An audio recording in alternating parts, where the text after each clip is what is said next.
దేవాతి దేవునికే సమస్త మహిమ కలుగునుగాక. ఇప్పుడు వచ్చిన మీ అందరికి కూడా నా హృదయపూర్వకమైన ఈస్టర్ శుభాకాంక్షలు అందరికీ తెలియజేస్తున్నాను. జూములో ఉన్న బిడ్డలకును లైవ్ ద్వారా చూస్తున్న ప్రియమైన బిడ్డలకు కూడా ప్రత్యేకమైన వందనాలు, ఈస్టర్ శుభాకాంక్షలు తెలియపరుస్తున్నాం. ప్రపంచ యావత్తు కూడా దేవుని యొక్క మహాకృపలో ఈరోజు ఈ శుభదినాన్ని, మరి ముఖ్యంగా ఈ 40 దినాల ఉపవాస ప్రార్థన చక్కని క్రమాన్ని పాటించి ఈస్టర్ శుభదినమున ఈ పునరుత్థానం రోజున ప్రపంచ యావత్తు క్రైస్తవులు క్రైస్తవేతరులు కూడా ఆనందిస్తున్న శుభదినం ఇది. ఆనందించాలి కూడా. ఇది మహా గొప్ప శుభదినం. మహా గొప్ప శుభదినం ఎందుకు ఎంచాలో కొన్ని మాటలను మనం ధ్యానించుదాం. ఈ రోజున ప్రభు అయిన యేసుక్రీస్తు పునరుత్థానుడైన దినముగా ఎంచి దేవుని మహింపరుస్తున్నాం. లాటిన్, గ్రీక్ కొన్ని భాషల్లో ఈస్టర్ పండుగను మరి ఆయా ప్రదేశాల్లో ఆయా ప్రాంతాల్లో ఎక్కువగా ఇది మార్చి ఏప్రిల్ నెలలోను వసంత కాలములో చెట్లు చిగురిస్తున్న కాలంలో ఎక్కువగా వస్తున్నట్లుగా మనం చూడగలుగుతాం. అందును బట్టి ఇది ఎంతో శుభదినం. శారీరకంగా ఆత్మ సంబంధం కూడా చాలా శుభదినం ఇది. మనందరికీ మొన్న వాణిస్టర్ చెప్పినట్లుగా ఒకని మరణ దినము, ఒకని జన్మదినము కంటే ఒకని మరణ దినమే మేలు. బైబిల్ గ్రంథంలో తప్ప ఇటువంటి మాటలు ఎక్కడ మనం చూడలేము. లోకస్తులు ఏమంటారంటే జన్మదినమే మంచిది కదా, మీరేంది అసలు లోకానికి విరోధంగా మాట్లాడతారని ఒక సమాచారం ఉంటుంది మన మీద.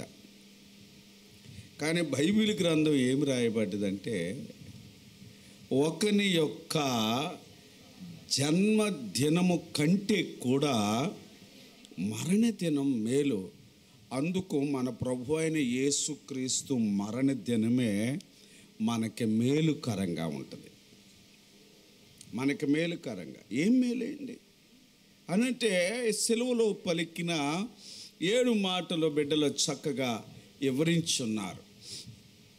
ఆయన మరణించకపోతే, ఆయన రక్తము కార్చకపోతే, ఆయన ప్రాణం పెట్టకపోతే పాపికి క్షమాపణ లేదు, పాపికి రక్షణ లేదు. అవన్నీ కూడా చాలా విషయాలు బిడ్డలు ధ్యానించారు. ఈ రోజున ఈ పునరుత్థానం యొక్క కార్యక్రమం నిమిత్తం ఒక మాట చదువుదాం. చూడండి, మన అందరికీ తెలిసిన మాట యోహాను సువార్తలో నుండి. యోహాను సువార్త 11వ అధ్యాయం 25వ వచనం. Gospel John 11th chapter verse 25. యోహాను సువార్త నుండి 11వ అధ్యాయము 25వ వచనం. అందుకు యేసు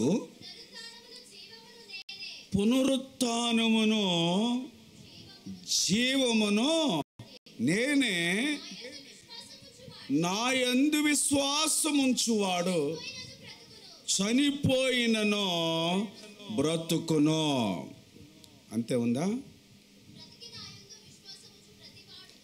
బ్రతికి నా యందు విశ్వాసముంచు ప్రతివాడును ఎన్నటికనే చనిపోడు. హల్లెలూయా. చిన్న ప్రార్థన చేద్దాం. అందరూ తల్లో వంచండి. మహిమ కలిగిన తండ్రి, పరిశుద్ధుడా, భూమిని ఆకాశాన్ని సృష్టించిన మహాదేవ, ఈ మంచి మధ్యాహ్న కాలం నీ ప్రశస్తమైన వాక్యాన్ని ధ్యానిస్తున్నాం. నన్ను మీ సిలువ చాటును మరుగుపరచండి. నీ రక్తముతో నన్ను కడిగి శుద్ధీకరించండి. నీ ప్రియబిడ్డలకు కావలసిన వర్తమానాన్ని, నీ పునరుత్థానము యొక్క, నీ రిజరెక్షన్ డే, ఈస్టర్ యొక్క, ఈ ఆదివారం యొక్క ప్రాధాన్యతను మేము గుర్తించే వారిగా మా అందరితో మాట్లాడండి. యేసు నామములో అడుగుచున్నాం పరమ తండ్రి, ఆమేన్. హల్లెలూయా. జూమ్లో ఉన్న బిడ్డలకు కూడా బైబిల్ తెరుస్తాం. ప్రతి వచనాన్ని కొన్ని నిమిషాలు మనం చదువుతూ ధ్యానించుదాం. యోహాను సువార్తలో నుండి 11వ అధ్యాయం 25, 26 వచనాలను మనం ధ్యానిస్తూ ఉన్నాం ఈరోజు ఈ యొక్క ఈస్టర్ పండుగ యొక్క సందర్భంగా. ఈస్టర్ అనేది కూడా, ఆ మాట కూడా బైబిల్లో ఉంది. బైబిల్ లేనిదేం కాదు, బైబిల్ మాట అది. కాబట్టి ఈస్టర్ పండుగ యొక్క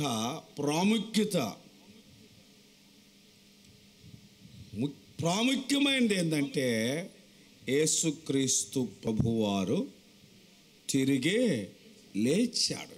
ఎక్కడి నుంచి లేచాడు? సమాధి చేయబడి ఆయన తిరిగి లేచాడు. గుడ్ ఫ్రైడే రోజు మీరందరూ చెప్పిన 7 మాటల్లో ఆయనకి ఆఖరి మాట, తండ్రి నా ఆత్మను నీకో అప్పగిస్తున్నాను అన్న తరువాత ఆకాశములో ఒక భయంకరమైన వింత, భూలోకములో ఒక భయంకరమైన వింతలు జరిగాయి. దేవాలయపు నడిమికున్న చెర కూడా చినిగిపోయింది. అందరూ ఎవరి వారు అటు వెళ్ళిపోయారు. ఆ దినాల్లో ధనవంతుడైన యోసేపు, అరిమతయి యోసేపు అనే, ఇదంతా కూడా మత్తయి సువార్త తీబాకండి 27వ అధ్యాయంలో చదువుకోండి. అలాగే ఆయన వచ్చేసి పిలాతు దగ్గరకు వచ్చయ్యా, ఆయన చనిపోయాడని మీరు నిర్ధారించారు కదా, ఆ బాడీని, ఆ దేహాన్ని మాకు ఇవ్వండి, మేము సమాధి చేసుకుంటామని చెప్తే, ఆయన ధనవంతుడు అవట కారకు చేత పిలాతు తదితరులు ఆలోచించి ఆయన డెడ్ బాడీని, ఆ శవాన్ని ఇచ్చేశారు. ఈయన కొరకు తొలిపించుకున్న ఒక క్రొత్త సమాధి ఉంది, దానిలో ఆయన పాతి పెట్టేసేసారు. తర్వాత నిజంగా లోకములో నీవు నేను దేవుని కొరకు నిలబడితే దేవుని కార్యాలు మనం చూడగలుగుతాం మనం. ఆయన చనిపోకముందు ఏవైతే మాట్లాడున్నాడో, అంతకన్నా చనిపోయిన తరువాత ఆ మాటలో ఎక్కువ ప్రభావితాన్ని చూపాయి. మీకు బాగా అర్థం అవటానికి ఇప్పుడు మీరున్న ట్రెండ్లో చూస్తే, దైవజనులు, ఆత్మీయులు, అభిషక్తులు, ప్రవీణ్ పగడాలయ్య గారు, మీలో ఆయన చనిపోకముందు చాలామందికి తెలియదు. ఎవరు కొంతమందికి తెలిసి ఉండొచ్చు తప్ప చాలామందికి మన సంఘంలో కూడా తెలియదు. ఆయన మార్చిలో చనిపోయాడు 24వ తారీఖు. నేను ఫిబ్రవరిలో 23నో 25నో మాట్లాడాను ఆయనతో. అంతకుముందు ఆయన వీడియోలు చూడటం, ఆయన యొక్క సత్య అన్వేషణలో ధీటుగా, ఘాటుగా, ఎంత చక్కని ఆ వాక్యాలను మాత్రమే కాదు, జ్ఞానం, దేవుడు ఆయనకి ఇచ్చిన భాగ్యం అది. నేను అంటాను, ఆయన్నే 2వ స్టెపెన్గా పోల్చొచ్చు. అంత జ్ఞానం కలిగిన మహా వ్యక్తి ఆయన. ఈ దినాలకైనా. ఆయన చనిపోకముందు కంటే, చనిపోకముందు మీలో చాలామందికి తెలియదు, కానీ ఇప్పుడు చనిపోయిన తర్వాత ఏ యూట్యూబ్ ఛానల్ ఓపెన్ చేసిన ఆయనే వస్తున్నాడు. అందరం చూస్తున్నాం కదా, అందరం వింటున్నాం కదా. అలాగనే ఇప్పుడున్న పరిస్థితుల్లో మనం చూస్తూ ఉన్నాం. యేసు ప్రభు వారు బ్రతుకున్న కాలంలో ఆయన మాటలు ప్రజల్లోకి ఎక్కువగా ప్రభావితం చేయలేకపోయినట్టుగా అనిపించినవి కూడా. ఇటువంటి ప్రశ్నలు అడిగినప్పుడు, బాబు గోధుమ గింజ భూమిలో పడి చస్తేనే అది ఫలిస్తుంది, వృక్షాలు అయిపోతాయి. మన జీవితం ప్రభువు కొరకు చనిపోతేనే మహావృక్షం అయిపోతాయి. దేవునికి స్తోత్రం. ఒక రకంగా ప్రవీణ్ కుమార్ అయ్య గారు, పగడాల గారి యొక్క కంటే గొప్పవారు చనిపోయారు. కానీ ఆయన మరణం ఒక మహోన్నతమైన దేవుని సన్నిధిని కదిలించినట్లుగా చూడగలుగుతున్నాం. నిజంగా అసలు ఎంత తత్వజ్ఞానం కలిగిన వాడో. కానీ ఆయన చనిపోకముందు సరిగా ఎవరికి తెలియదు, మీకే కాదు చాలామంది పాస్టర్ గారికి కూడా తెలియదు. మన విలువ, మన ఘనత, మన ప్రభావము, మన జీవన శైలి, మన రసాయం అంతా కూడా మనం చనిపోయినాకనే ఎక్కువ ప్రభావితం చేస్తుంది. అందుకే ఈ మాటలు చెప్పటానికి ముందుకు ఇవి తెలియపరిచాను. మనం బ్రతికున్నప్పుడు కంటే కూడా నీతిగా, నిజాయితీగా, నిజంగా బ్రతికితే మనం చనిపోయినాక అవి ఎంత గొప్ప ఫలభరితాన్ని ఇస్తాయో మనం చూడగలుగుతున్నాం. అందుకని దర్శనం ఈ దినాల్లో మన దైవజ్యంలో ప్రవీణ్ కుమార్ పగడాల గారి యొక్క మరణాన్ని మనం ధ్యానిస్తూ ఉన్నాం. ప్రపంచ యావత్తు కూడా 2000 అనుకుంటున్నాను దరిదాపుగా దైవజ్యంలో అభిషక్తులో హెబ్రోన్ యొక్క సమస్త నాయకులు బక్సింగ్ అయ్య గారిని ఎదిరించిన సమయంలో కూడా నాకు తెలుసు 2000లో ఇంత ప్రభావాన్ని చూపలేదు. జనం వచ్చారు, జనసంచారం అసలు ఇసుకెత్తే రాలినట్టుగా ఉంది. కానీ కేవలం ఆత్మీయులు, తెలిసిన వారు మాత్రమే వచ్చారు. కానీ తెలియని వారు, ప్రభువుని ఎరగని వారు, క్రీస్తుకు వ్యతిరేకులు కూడా దైవజ్యంలో ప్రవీణ్ పగడాల అయ్యగారి గురించి ఓ చక్కని సందేశాన్ని ఇస్తున్నారు. దేవునికి మహిమ కాదా? కాబట్టి ఒకని జన్మదినం కంటే మరణదినం ఎంత మేలుంటుందో. హల్లెలూయా. అందుకోసం తీబాకని కీర్తన గ్రంథంలో మనం చూస్తున్నప్పుడు 115వ కీర్తన ఎవరు తీబాకండి, యెహోవా భక్తుల యొక్క మరణము ఆయన దృష్టికి విలువ కలది. దేవుని భక్తుల యొక్క మరణము చెప్పండి చాలా అసలు లోకానికి బైబిల్కి చాలా వ్యత్యాసం ఉంటుంది. మరణిస్తేనేమో మేలు అంటుంది బైబిల్. ఇంకా మరణించడం కంటే ఇంకేమంటుంది తెలుసా? మొదట మృతు నొందిన మృతులు ఇంకా ధన్యులు అంటుంది, ముందు చచ్చిన వాళ్ళు. ఇదేంటి అసలు అని అంటే చెప్తాం, వాక్యాన్ని ధ్యానించుతాం. ఎందుకు ఈ మరణం గురించి బైబిల్ ఎంత తేటగా తెలియపరిచింది. కాబట్టి మరణించుట అనేది ఈ లోక విషయమే తప్ప ఆత్మ విషయమైన మరణాన్ని దేవుడు జయించి మనం కూడా నిత్యము నిత్య జీవములో జీవించాలనేదే గొప్ప ప్రణాళిక. ఇది ఆదికాండం నుంచి గమనించాలి. అసలు యేసు ప్రభుని ఈ లోకంలోనికి దేవుడు ఎందుకు పంపించాడు? అసలు ఎందుకు ఆయన మరణించాలో ఒక 2 మాటలు ముందు చదువుదాం. పునరుత్థానం గురించి చాలా అంశం ఉంది. నేను అందుకే త్వరగానే ఆరాధన కూడా ముగించాం.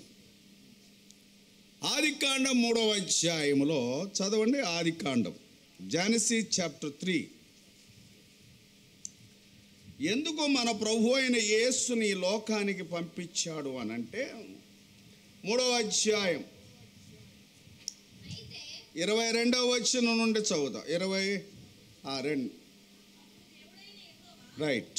ఆదికాండము 3వ అధ్యాయము 22వ వచనం. Genesis chapter 3 verse 22. అప్పుడు దేవుడైన యెహోవా ఇదిగో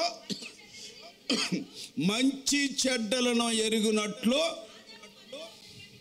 ఆదాము మనలో ఒకని వంటి వాడాయను. కాబట్టి బైబిల్ చూద్దామా. అతడు ఒకవేళ తన చెయ్యి చాపి జీవవృక్ష ఫలములను కూడా తీసుకొని తిని నిరంతరము జీవించునేమని దేవుడైన యెహోవా అతడు అది ఏ నేల నుండి తీయబడినో దాన్ని సాధ్యపరచుటకు ఏదెను తోటలో నుండి అతనిని పంపివేసెను. అప్పుడైనా ఆదామును వెళ్ళగొట్టి ఏదెను తోటకు తూర్పు దిక్కున కెరూబులను జీవవృక్షమునకు పోవు మార్గమును కాచుటకు ఇటు అటు తిరుగుచున్న ఖడ్గజ్వాలలను నిలవబెట్టెను. హల్లెలూయా. మీకు ఆ వాక్యం అర్థమై ఉంటే పునరుత్థాన దినం యొక్క అర్థం మీకు తెలిసి ఉంటుంది. ఎందుకు ప్రభు అయిన యేసుక్రీస్తుని దేవుడు ఈ లోకానికి పంపించి ఆయన మరణాన్ని అప్పగించి సమాధి చేయబడి తిరిగి లేచాడో ఈ వాక్యం అర్థం అయితే మనకి ఈ యొక్క దినము యొక్క ప్రత్యేకతను మనం గుర్తించగలుగుతాం.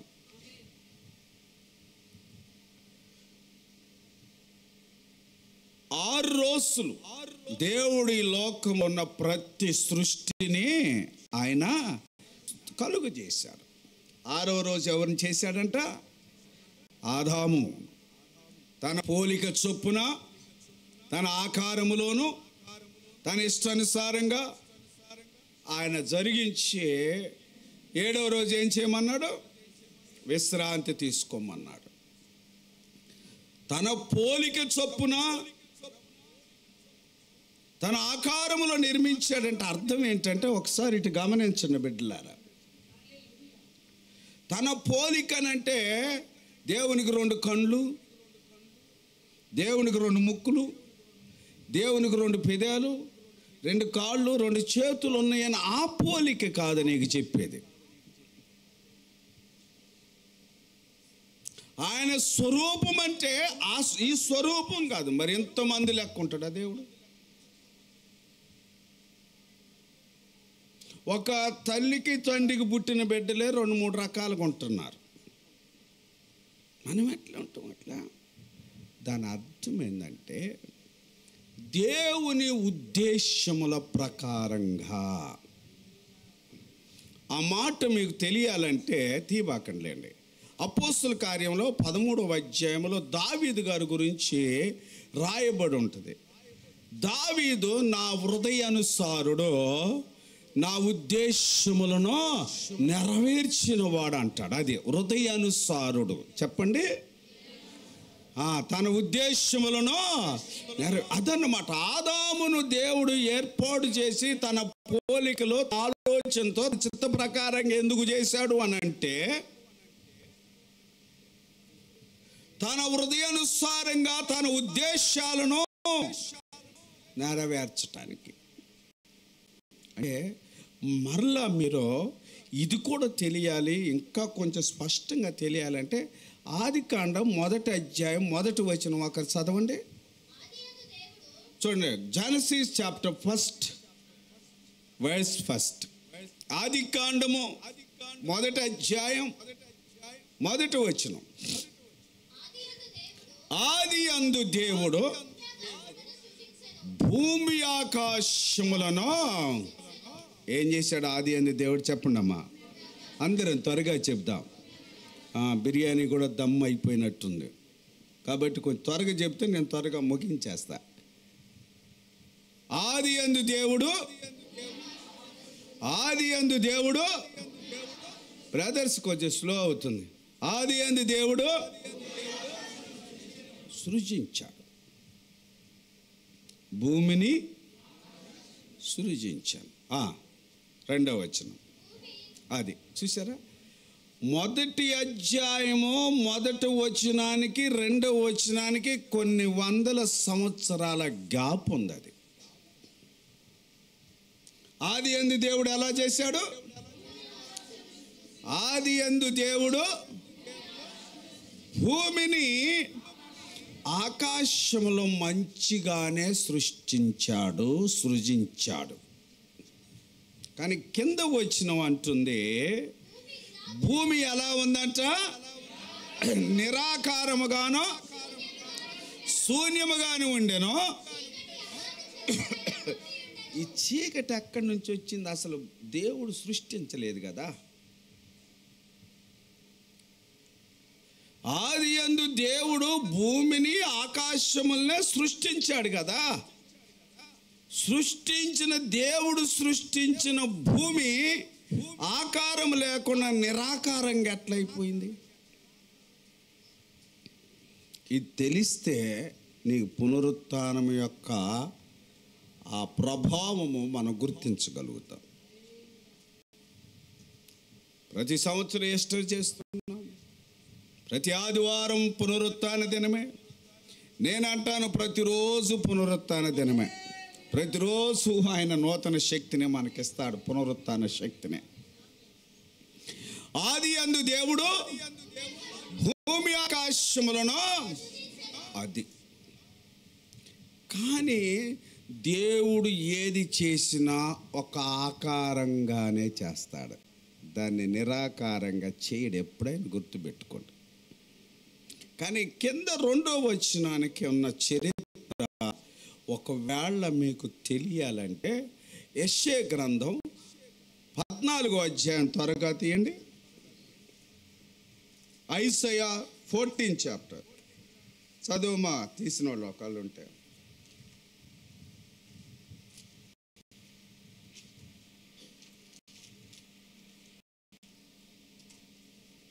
తేజో నక్షత్రమా, ఎన్నో వచ్చినాయా? వచ్చిన 12. తేజో నక్షత్రమా, ఏకు చుక్క ఎక్కడి నుంచి పడదంట? అది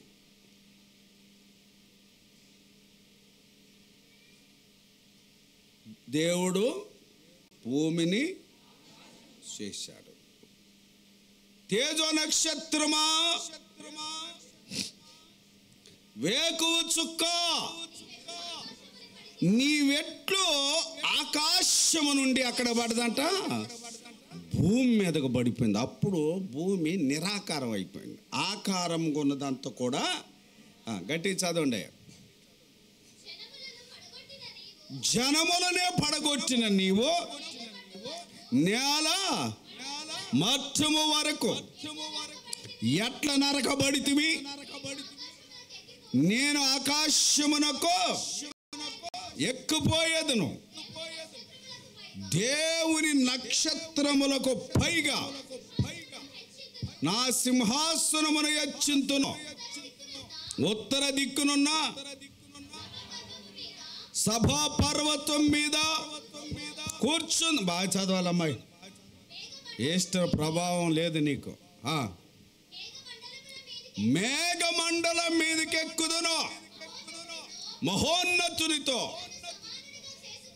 నన్ను సమానునిగా చేసుకొందునని నీవు మనస్సులో అనుకొంటివి కదా. నీవు పాతాళమునకు.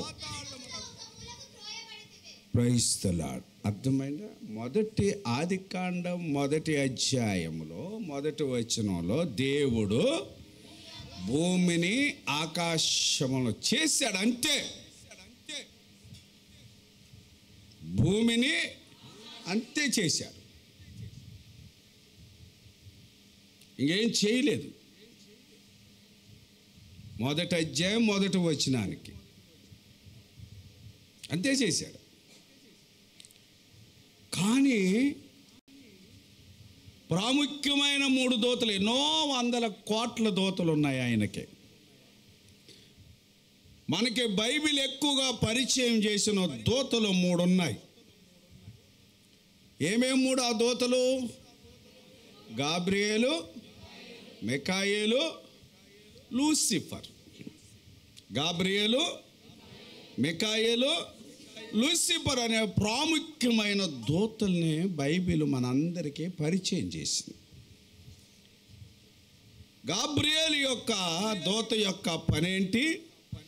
దయాప్రాప్తురాలా నీకో చెప్పాలి, సమాచారాన్ని అందిస్తుంది, సమాచారాన్ని తీసుకెళ్తుంది. దేవుని నుంచి మనుషులకి, మనుషుల నుంచి దేవునికి గాబ్రియేలు దూత యొక్క పరిచర్య అది. అంతేగాని మనుషులకు అందించదు బాబు పరిచర్య, మనం అందిస్తాం. మన సంఘం లూసిఫర్ కంటే పర్ఫెక్ట్ పర్సన్స్ ఉన్నారు. అసలు లూసిఫర్ యొక్క పని ఏంటంటే మనుషులది దేవునికి, దేవునిది మనుషులకి, అంతే. అది వ్యర్థమైన పరిచర్య చేయలేదు గాబ్రియేలు. Thank you. గాబ్రియేలు పని అంతేగా, వేరే ఆల్టర్నేట్ ఏం చూసుకోదు, ఏం చూడదు కూడా. అసలు దాని పని ఏంటి? మనుషులు టు దేవుడు, దేవుడి నుంచి అంతే, ఇంకేం చేయదు. దానికి అసలు పని ఉన్నా పని చేయదు అంటది. అది సంఘం నేర్చుకోవాలి. మనుషులతో మనుషులకి మనకు పని లేదు. మనిషికి దేవునితో పని, దేవునికి మనిషితో పని. మనిషితో మనుషులకు పని లేదు. పని ఉంటే దేవుడు చెప్పేటోడే. అది. రెండోది ఏంటి? మిఖాయేలు. ఓం మొత్తానికి హెవెన్లీ ఓం మినిస్టర్ ఎవరంటే మిఖాయేలు దూత.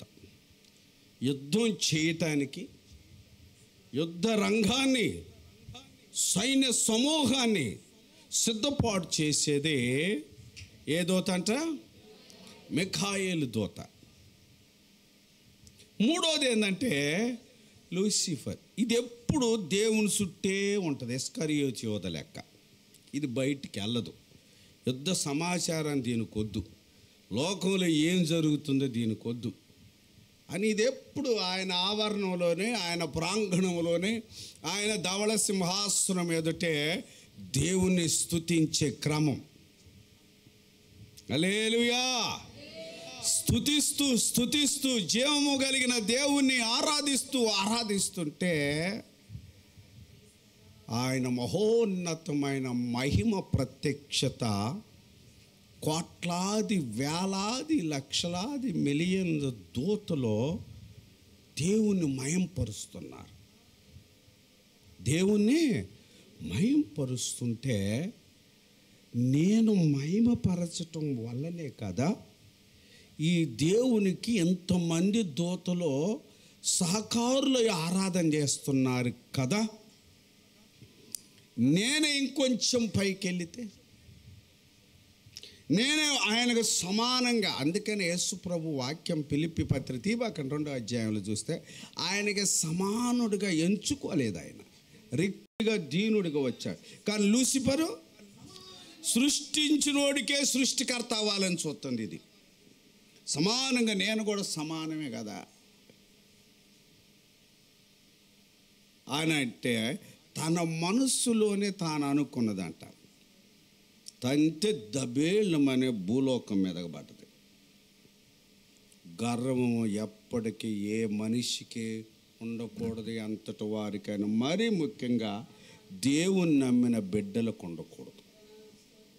ఉండకూడదు గర్వం. నాశనానికి ముందు చెప్పాలి, అందరం చెప్దాం, మనకు తెలిసిన వాక్యమే కదా. నీ గర్వం వచ్చేస్తుందంటే నేను దేవుని కంటే ఎక్కువ అనుకుంటున్నామంటే, సుఖానుభవం వస్తుందంటే నీకేం వస్తున్నట్టు? గర్వం వచ్చేస్తుంది. గర్వం వస్తుందంటే నీకేం వచ్చినట్టుగా అంతే. మనం చదువుకునే రోజులు మీరు అందరు చదివినట్టు నాకు గుర్తు, మరి ఇప్పుడు కాలంలో ఉండేలేవో. ఏదో పద్యం ఉండేది, తన శత్రువే బాబు, అది అంటే వచ్చేస్తుంది ఇదే. చదువుమా, నువ్వు అన్నిట్లో ముందున్నట్టు నువ్వే పద్యాలు తెలుగు కూడా చెప్పు.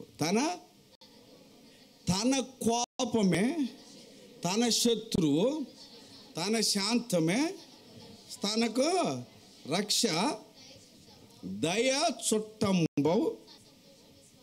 అబ్బా, 10/10 అట్టే తీసుకే. స్తోత్ర. మనకి శత్రువులు ఎవరో ఉండరో మీరు అనుకుంటున్నారు, కానీ మన కోపమే మనకి శత్రు. రెండవది తనకు శాంతమే రక్ష కలిగింది. నీకు శత్రు ఎవరంటే మనలో ఉన్న కోపమే. మనకు రక్ష ఏంటంటే మనం శాంతమే. మనకు చుట్టాలు ఎవరంటే మన దయే. దయ ఉంటే అందరూ మనకు చుట్టాలే. దయ చుట్టంబో తనకు ప్రైస్తలా. అంతే, మన సంతోషమే మనకు స్వర్గంగా అనిపిస్తుంది. ఒక్కోసారి మన సంతోషం మనకు నరకం కూడా అనిపిస్తుంది.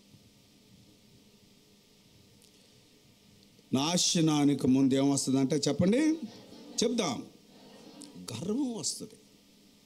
నాశనానికి ముందు అదేమనుకున్నదంట, అయ్యో దాని పేరు మళ్ళీ వీళ్ళు వర్ణిస్తున్నారు భక్తుడు, యెషయా భక్తుడు ఏమని, తేజో నక్షత్రమా, ఏకు చుక్క. కిందకు వచ్చినాక అడుగుతున్నారు, ఎంక్వైరీ చేస్తున్నారు. కొంతమంది చర్చికి రాని వాళ్ళని కూడా అడుగుతారు. గుర్తుపెట్టుకోండి, ఇది ఆ రోజు నుంచి వచ్చిందే. మనల్ని ఇవాళ అడగటం, ఏం సిస్టర్ మీరు రావట్లేదు అని అడుగుతారు. టక్కనంట, అయ్యగారు ఏమన్నా అన్నారా? అయ్యగారు అమ్మగారా?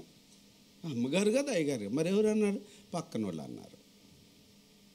అగో దాన్ని అడుగుతున్నారు. నువ్వు ఒకప్పుడు ఎలా ఏ చొక్క ఏ నక్షత్రం అంటది? అబ్బాబ్బాబ్బా, ఏ నక్షత్రం చెప్పాలి? ఏ నక్షత్రం అంట? తేజో నక్షత్రమా, ఏకు చుక్క. నీవు ఎట్లో ఆకాశము నుండి ఈ పడిపోయిన బాగుపడ్డోళ్ళని ఎంక్వైరీ చేయాలి. అసలు బ్రదర్ మీరు భలేగా అయిపోయారేంటి? మీ భార్యాభర్తలు మంచిగా ఉన్నారు కదా, మీ పిల్లలు బాగా అభివృద్ధి చెందుతున్నారే, మీకు మంచి ఆరోగ్యం ఉందే, ఈ గొప్ప సంపదను బట్టి మీరు దేవుళ్ళు ఎంత మంచిగా ఎదుగుతున్నారు బ్రదర్ అని అడగాలి. అసలైతే ఎంక్వైరీ, అసలైతే ఇలా అడగాలి. కానీ ఎవరిని అడుగుతున్నారు? ఏంది ప్రమీల సిస్టర్ ఈ మధ్య వంటలు చేయట్లే మీరు, మీకు తెలియదు అయ్యగారు వద్దన్నాడు. అంతే, నేను వంటలు చెయ్యొద్దు అనలే, చేసి సైడ్ రమ్మన్నా. ఎంక్వైరీస్ కూడా చాలా దురదృష్టంగా ఉంటాయి. ఈ మధ్య బెదర్ మీరు పాటలు నిలబడట్లేదండి. అసలు పాడితే ఏంటి, పాడకపోతే ఏంటి? అసలు ఆయన లేకపోయినా చప్పట్లతోనే మైమాగర కొట్టిన పాటకి ఎంత అద్భుతంగా మనం చప్పట్లు కొట్టి ఆ పాటలు పాడాము. ఇది దేవుని సన్నిధి. హల్లెలూయా. నీది కాదు, నాది కాదు, ఎవరిది కాదు, మన ప్రభువుది. ఇది తండ్రికి మహిమ కలగాలి. కాబట్టి నువ్వు ఎలా అసలు ఎట్లా పడిపోయినావు చెప్పు, బాగుపడ్డవని అడగాల మనిషి. ఎట్లా పాటలు పాడుతున్నావు గ్లోరీ అక్కని అడగాల. మనోళ్ళు ఏమడుగుతారు, ఏందబ్బా ఈ మధ్య నీ స్వరం బాగలేదంటే, నాకు అయ్యగారిని చూస్తాడు స్వరం 4 రకాలు అవుతుంది, నేను ఏడబడ. అట్లా కాదు నువ్వు అనవలసింది. ఇంకా లోక గారు అయితే మొత్తం విశాల హృదయం, లూసిఫర్ తర్వాత లూసిఫర్కి మొట్టమొదటి కుమారుడు లోక గారి హృదయం ఉంటుంది. ఎవరినన్నా పడిపోతాడు ఊకిన. ఇవాళ నీకు పాటలు వేయలేదు తెలుసా బెదరు? నాన్న అంటే అయ్యగారికి అసలు ఇష్టం ఉండదు. ఇది ఎవడి స్వభావం? అది ఒకప్పుడు ఆకారంగానే ఉంది భూమి, ఒకప్పుడు సువిశాలముగానే ఉంది ఆకాశం. కానీ చెప్పండి, తేజో నక్షత్రమా, ఏకు చుక్క ఎట్లు అసలు ఏంటి బ్రదర్? ఈ మధ్య నువ్వు పాటలు పాడతావు. అసలు పీజేడి కుమార్ గారు కొడుతుంటేనే నువ్వు పాటలాడినావు కదా లోకా గారు. స్టీఫెన్ పాల్ కొడుతుంటే నువ్వు ఎందుకు పాడలేకపోతావు? అంతే, అదనే చేస్తుంది. ఏకు చుక్క, తేజో నక్షత్రాలు ఉంటాయి కొన్ని, అవి అంటనే పడిపోతాయి. జాగ్రత్త మీరా. తేజో నక్షత్రమా, వేకు చుక్క, ఎట్లు ఆకాశము నుండి అసలు ఎక్కడ పడిపోయావు? అసలు నువ్వు ఆరాధిస్తుంటే, నువ్వు పాటలు పాడుతుంటే, నువ్వు వంట వండుతుంటే, నువ్వు పరిచర్య చేస్తుంటే, నువ్వు మైక్ సౌండ్ పెడుతుంటే, నువ్వు కరెంటు పనులు చేస్తుంటే, నువ్వు ప్లంబింగ్ పని చేస్తుంటే, అసలు నువ్వు వాక్యం చెబుతుంటే జనాలు ఒకళ్ళ మీద ఒకళ్ళ పడిపోతున్న నీ స్థాయికి ఎక్కడికి ఎందుకు వచ్చావు? జనములను పడగొట్టిన నీవు ఎక్కడ పడిపోయింది? ఇది మట్టం అవుతూ. జాగ్రత్త, మట్టాలు కాకపోకండి. మూల మట్టాలైనా పర్వాలే, నేల మట్టాలు కాకూడదు మనిషి జీవితం. అది కేవలం గర్వం వల్లే వచ్చేస్తుంది. మైమాక భలే కొటేషన్ చదువుతాడు. చదువు నాయనను. అదే నేల జనములను పడగొట్టిన నీవో, నేల మట్టు వరకు ఎట్లు నరకబడితివి. అది ఎవరేస్తుంది? కనీసం ఒక రకంగా కొంతమంది అవిశ్వాసుల కంటే లూసిఫర్ నయమే. నిజంగా ఎట్లా నయమో స్టేట్మెంట్ చూస్తాం. నేను అంటానికి కాదు, అది దబేలు నేల మట్టం వరకు పడిపోతే శాసమ్మ గారు అట్టనవుతుంది. అది పడిపోయింది. అది పడిపోతే వీళ్ళు వచ్చి అడుగుతున్నారు, ఒకప్పుడు నువ్వు తేజ నక్షత్రం కదా, ఒకప్పుడు నువ్వు ఏకూచుకో కదా, ఒకప్పుడు అసలు జనాలను పడగొట్టిన దానివి కదా, అసలు దేవుని ధవళ సింహాసనం ఎదుట నువ్వు వాయిద్యాలు వాయించకపోతే టిఫిన్ పాలా నువ్వు ఇప్పుడు పడిపోయినావు. మొన్న అడుగుతున్నారు కదా, పోయిన ఆదివారం ఎందుకు ఆరాధనకి లేదు? ప్రతిదీ అడుగుతారు. ఎంత క్షుణ్ణమైన భూగోళ ఖగోళ పరలోకపు శాస్త్రజ్ఞులు ఉన్నారు మన సంఘంలో. అయితే అడిగా, నువ్వు ఎట్టున్న దాని కదా, అది అంత స్టేట్మెంట్. నిజంగా మన సంఘంలో ఎవరైనా వెనకబడినలు, నిజంగా మన సంఘానికి రాని వారు, నిజంగా మన సంఘంలో ఒకప్పుడు అన్నిటినీ మెడ మీద వేసుకొని భుజం మీద వేసుకొని మోసిన వ్యక్తులు ఈరోజు వెనకపోతుంటే ఎవరన్నా పోయి వాళ్ళని ఎట్లా అనండి పోయి వాళ్ళు చెప్తారు తెలుసా? నీకంటే ఆ లూసిఫర్ స్టేట్మెంట్ మంచిగా లేదు, దాని యథార్థ జీవితం ఒప్పుకోవట్లే, తన యొక్క ఇంకెందుకు నా బతుకే ఉన్నట్టు ఒప్పుకుంటే బాగుంటుందని అది ఒప్పుకుంటుంది. కానీ మనం ఒప్పుకోము. చాలామంది లోకంలో ఒక సామెత అంటారు, కింద పడినా కానీ చెయ్యి పైకెత్తి నేనే గెలుపు అంటాడు. అది వద్దు. నువ్వు పడిపోయినవో, నువ్వు వెనక్కున్నావో, నువ్వు పాటలు పాడలేదో, నువ్వు ప్రార్థించట్లేదో, నువ్వు వాక్యం చెప్పట్లేదో, నువ్వు పరిచర్య చేయట్లేదో, సంఘానికి రావట్లేదో, పాపాన్ని చెప్పుకోరు ఎవరు. మనకున్న పాపాన్ని చెప్పుకోలేము, మనం ఒప్పుకోలేము. కానీ ఇక్కడ అపవాది మాత్రం ఒప్పుకుంటుంది. లూసిఫర్ ఒప్పుకుంటాను. చదువు మైమాకరా, అసలు ఎందుకు పడ్డావని అడిగితే దాని స్వభావాన్ని చెప్తుంది. ఇవి తెలిస్తేనే మీకు ఈస్టర్ యొక్క అర్థం తెలుస్తుందని దీన్ని ఎక్కువగా మీకు వివరిస్తున్నాను. దాని నువ్వెందుకు పడిపోయినావు, ఎందుకు పోయిన ఆదివారం రాలేదు? ఎందుకు నువ్వు పోయిన నెలలో లేవు? ఎందుకు ఆల్ నైట్ ప్రేయర్కి లేవు అంటే ఇతరుల మీద, సేవకుల మీద, సేవకురాళ్ళ మీద, వాళ్ళ కుటుంబం మీద మనం నెట్టివేయటం కాదు. అది దేవుని మీద ఏమాత్రం నేరారోపణ చేయలేదు, తెలుసా? అది చేయలేదు. ఎందుకు పడిపోయినావు అని అంటే చెప్పిన ఆయన,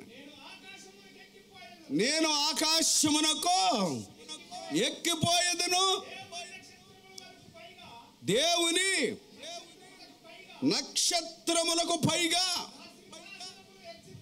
ఓరు బాబు, నా సింహాసనమును హెచ్చింతును, ఉత్తర దిక్కునున్న సభాపర్వతం మీద కూర్చుందును, మేఘమండలం మీదకి ఎక్కుతాను.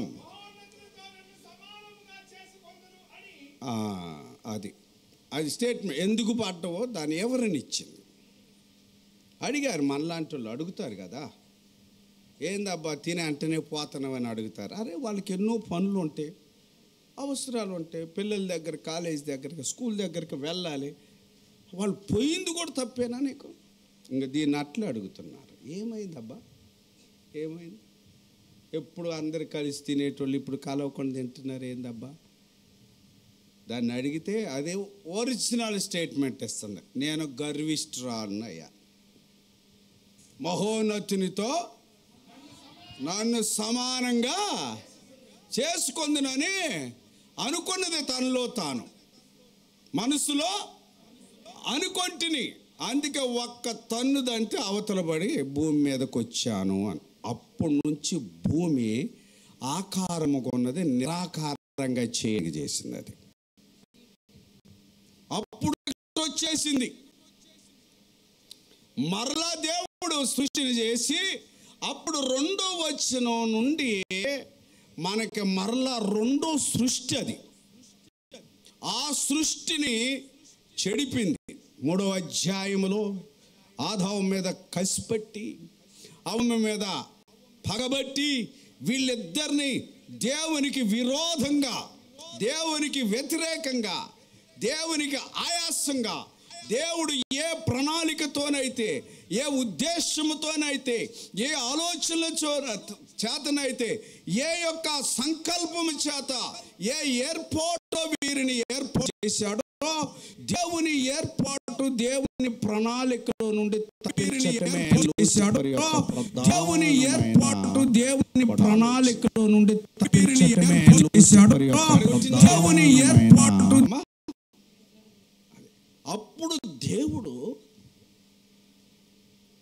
నా మహిమను, నాకు రావలసినది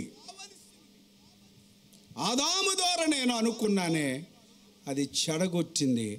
ఆనాటి నుండి దేవుడు ఏం చేశాడంటే ఒక్కొక్క వంశాన్ని, ఒక్కొక్కరిని తండ్రికి మహిమ కలుగులాగన ఏర్పాటు చేశాడు. ఆదాముకి దేవుడు స్వేచ్ఛ ఇచ్చేసి ఈ యొక్క ఏదెను వనములో నీవో నిర్భయంగా నిరంతరంగా ఏదైనా తినొచ్చు అని చెప్పాడు. కానీ ఒక చెట్టు పండు తినొద్దారని అదే తిన్నాడు. దేవునికి వ్యతిరేకంగా వాళ్ళు ఏమైపోయారు అమ్మా? గెంటి వేయబడ్డారు, నెట్టి వేయబడ్డారు. దాని చుట్టూ ఏమిచ్చినట్టు దేవుడు అమ్మా?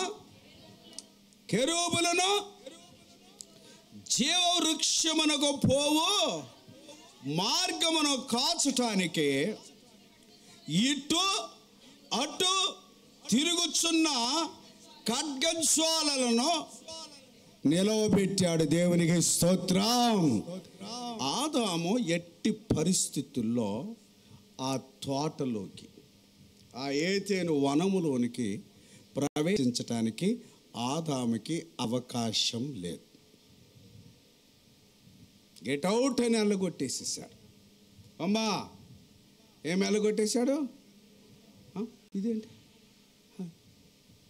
కోయంబత్తూరులో ఎప్పటికల్లా తిండికి పోతావేమో, ఆరాధన అయిపోయి.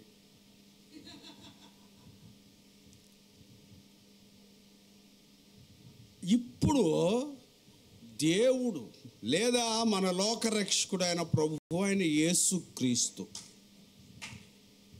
ఆ జీవవృక్షము యొక్క ఫలాలను మనం అనుభవించటం కొరకే దేవుడి లోకానికి వచ్చారు. యేసుప్రభు వచ్చింది అందుకు. కాబట్టి ఆయన మరణించి తిరిగి లేచాడే. ఈ గొప్ప పునరుత్థానమైన తరువాత మన జీవితాల్లో కూడా అక్కడికే వెళ్తాం. ఆ మాట చదివి మన వాక్య భాగంలోకి వద్దాం. చూడండి, ప్రకటన ఆదికాండమైన 3వ అధ్యాయంలో చదివిన వాక్యము ఇదే ప్రకటన గ్రంథం 22వ అధ్యాయంలో ఆఖరి అధ్యాయంలో చూస్తే చదువమ్మా. ప్రకటన 22 మొదటి నుంచి. Revelation chapter 22 verse 1 onwards. మరియు స్ఫటికము వలె మెరియునట్టి జీవ జలముల నది దేవుని యొక్కయు గొర్రెపిల్ల యొక్కయు సింహాసనం వద్ద నుండి ఆ పట్టణపు రాజవీధి మధ్యను ప్రవహించుట ఆ దూత నాకు చూపెను. ఆ నది యొక్క ఈవలను ఆవలను జీవవృక్షముండెను, నెల నెలకు ఫలించుచు 12 కాపులు కాయను. ప్రైస్తలాడు. తర్వాత చదువుకున్నదా. ఇక్కడున్న జీవవృక్షము ఎక్కడ కనిపిస్తుంది మనకి? ప్రకటన గ్రంథంలో కనిపిస్తుంది. దానికి నీవు నేను హక్కుదారులుగా చేయటం కొరకే, మనల్ని యోగ్యులుగా చేయటం కొరకు, మనల్ని అర్హులుగా చేయటం కొరకు మనం వెళ్తూ ఉంటుంటే ఖడ్గ జ్వాలలు ఏవైతే ఆదామును రాకుండా నిలవబెట్టాడో, ఏ కెరూబులైతే ఉన్నాయో దానికి చుట్టూ కాపులాగా నూతన యెరూషలేములో నూతనమ యొక్క దేవుని రాజ్యములో 12 నెలలకి 12 కాపులు కాసే జీవవృక్ష ఫలాలు ఉన్నాయే, అవి తినటానికి ఆయనతో కూడా సదాకాలం మనం జీవించాలనే ఆయన మరణ పునరుత్థానముల నుండి జయం పొందుకున్నాడు. దేవునికి స్తోత్రం కలుగునుగాక. ఇది నీకు నాకు నిరీక్షణ ఉండాలి. ఇది అసలు పునరుత్థానం. కాబట్టి ఇంకొక మాట త్వరగా చదవండమ్మా, కొంచెం త్వరగా అందించండి. మొదటి తెస్సలోనికైలకు రాసిన పత్రికలో 4వ అధ్యాయం 13వ వచనం నుండి 18వ వచనం. First Thessalonians 4th chapter verse 13 onwards. చూడండి, అందరూ బైబిల్ చూద్దాం, త్వరగా ముగించుదాం. ఎన్నో అది రెడీగా ఉంచిన ఆయన. సహోదరులారా, అది ఆదికాండములో ఏ జీవవృక్షానికైతే హక్కుదారులుగా లేడని ఆదామును పంపించాడో, ఆ జీవవృక్షానికి హక్కుదారులుగా చేయాలని మన ప్రభు అయిన యేసుక్రీస్తును తండ్రి అయిన దేవుడి భూలోకానికి పంపించాడు. తండ్రికి మహిమ కలుగునుగాక. అది పొందుకోవాలంటే ఆయన మరణ పునరుత్థానముల నుంచే మనం వెళ్ళాలి. హల్లెలూయా. అందుకోసమే మనం మొట్టమొదటిగా చదివిన వాక్య భాగంలో యోహాను సువార్తలో 11వ అధ్యాయం 25వ వచనంలో పునరుత్థానమును జీవమును నేనే, నా యందు విశ్వాసముంచువాడెవడో చనిపోయిన మరలా తిరిగి అక్కడ బ్రతుకుదాం. ఒకవేళ ప్రవీణ్ పడాల గారు ఇక్కడ చనిపోయి ఉండొచ్చు, కానీ ఆయన అక్కడ జీవిస్తాడు, బ్రతుకుతాడు. తండ్రికి మహిమ కలుగునుగాక. కారణం ఏంటంటే మరణ పునరుత్థానముల ద్వారా ఎవరైతే వెళ్తారో వాళ్ళకి అక్కడ గొప్ప మహాభాగ్యము దేవుడిస్తాడు. అందుకోసమే యేసు ప్రభు బ్రతుకున్న కాలంలో ఆయన ఇక్కడ అన్ని చేసి చూపించాడు మనకి. పునరుత్థానము నేనే, దానికి సాదృశ్యంగానే అధ్యాయం అంతా మీకు తెలుసు అని నేను చెప్పట్లేదు. లాజరును ఆయన 4వ రోజు సమాధిలో నుండే దానికి సూచనగా నీవు నేను విశ్వసించాలంటున్నాడు. లాజరుని ఎన్నో రోజులు సమాధిలో నుంచి పైకి లేపాడు ఆయన? 4వ రోజు. 4 రోజులు కాదు, 40 రోజులు కాదు, 40 సంవత్సరాలు అయినా ప్రభువునందు విశ్వాసం ఉంచి నీవు నేను ఈ లోకయాత్ర ముగిస్తే జీవవృక్షానికి మన హక్కుదారులుగా చేయగలిగిన మహాదేవుని కృప మన మధ్యలో జీవిస్తుంది. హల్లెలూయా. అందరూ అనుకుంటున్నారు ప్రవీణ్ పగడాల గారి పని అయిపోయిందని. నేను అంటాను ఆయన పని భారతదేశంలో ప్రారంభించబడుతుంది అనుకుంటున్నాను. ఆయన చరిత్ర ప్రారంభించబడుతుంది. వాళ్ళు ముగింపు అనుకున్నారు కానీ ప్రారంభం అవుతుంది. హల్లెలూయా. క్రైస్తవ జీవితం జీవించిన దానికంటే మరణం యొక్క విలువ చాలా గొప్పది. అందుకు నేను చెప్తున్నాను. ఇప్పుడు చదువు మా తెస్సలోనికైలకు రాసిన మొదటి పత్రిక 13వ వచనం. సహోదరులారా, అది నిరీక్షణ లేని ఇతరుల వలె దుఃఖపడకుండు నిమిత్తం నిద్రించుచున్న వారిని గూర్చి మీకు తెలియకుండుట నాకు ఇష్టం లేదు. చూడాలమ్మా, మొదటి తెస్సలోనికైలకు రాసిన పత్రిక అందరం చేద్దాం. 4వ అధ్యాయం 13వ వచనం చదువు. యేసు మృత్యు పొంది తిరిగి లేచినని మనము నమ్మిన ఎడల అదే ప్రకారం యేసునందు నిద్రించిన వారు దేవుడు ఒకవేళ దేవుని రాకడ త్వరగా వచ్చేసి మనం బ్రతికి ఉంటే మనం బాధపడుతున్నామే. ప్రవీణ్ కుమార్ పగడాల గారి గురించి మనకంటే ముందుగా మనల్ని తీసుకెళ్ళటానికి ఆయన వచ్చేస్తాడు. ప్రభుకి స్తోత్రం. హల్లెలూయా. చదువమ్మా. నిద్రించిన వారిని దేవుడు ఆయనతో కూడా మేము ప్రభు మాటను బట్టి మీతో చెప్పునదేమనగా ప్రభు రాకడ వరకు సజీవులమై నిలిచుండ మనం అట్లా కంటిన్యూ చేయాలి. నిద్రించిన వారి కంటే ముందుగా ఆయన సన్నిధికి చేరము. ఆర్భాటముతో ప్రధాన దూత శబ్దముతో దేవుని బోరతోను పరలోకం నుండి ప్రభువు దిగవచ్చును. క్రీస్తు నుండి మృతులైన వారు మొదట లేతురు. ఆ మీదట సజీవులమై నిలిచుండు మనము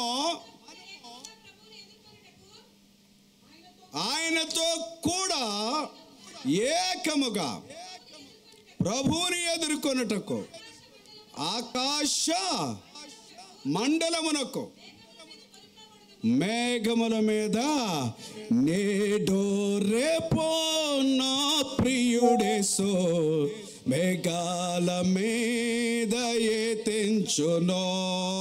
నేడో రేపో నా ప్రియుడేసో మేఘాల మీద ఎత్తించెను.